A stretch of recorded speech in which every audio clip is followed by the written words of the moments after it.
समर्पण का अर्थ है अपने आप को, अपने संपूर्ण अहम को प्रभु के चरणों में विलीन कर देना।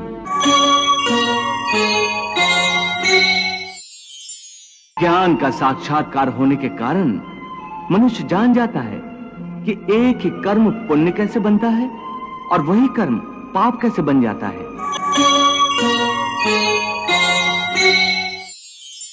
जो पूर्ण समर्पण करता है वो चाहे संसार का सबसे बड़ा दुराचारी भी हो, मैं उसे तत्काल अपनी शरण में लेकर निष्पाप कर देता हूं।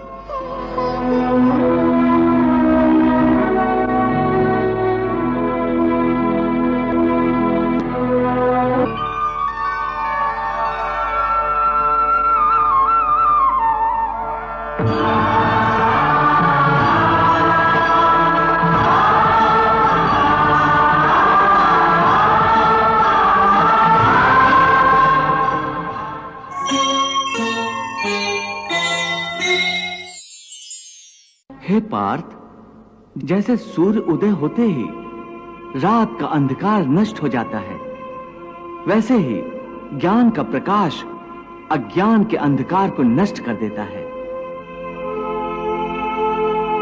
फिर मनुष्य परमात्मा की ओर जाने वाले मार्ग से कभी भटकता नहीं, विचलित होता नहीं। ज्ञान का साक्षात्कार होने के कारण मनुष्य जान जाता है कि एक ही कर्म पुण्य कैसे बनता है और वही कर्म पाप कैसे बन जाता है।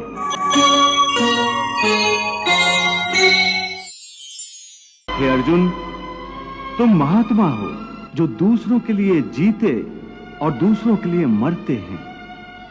वो अपना जीवन और अपनी मृत्यु दोनों ही लोक कल्याण के लिए समर्पित करते हैं। इसलिए तुम्हें भी लोक कल्याण के लिए जीवन मृत्यु के स्तर से उठकर सोचना और निष्काम कर्म करना चाहिए।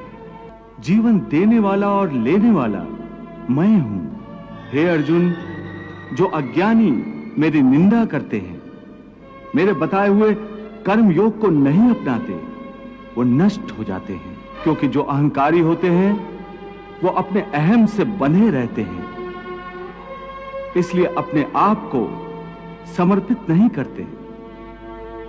समर्पण का अर्थ है अपने आप को, अपने संपूर्ण अहम को प्रभु के चरणों में विलीन कर देना।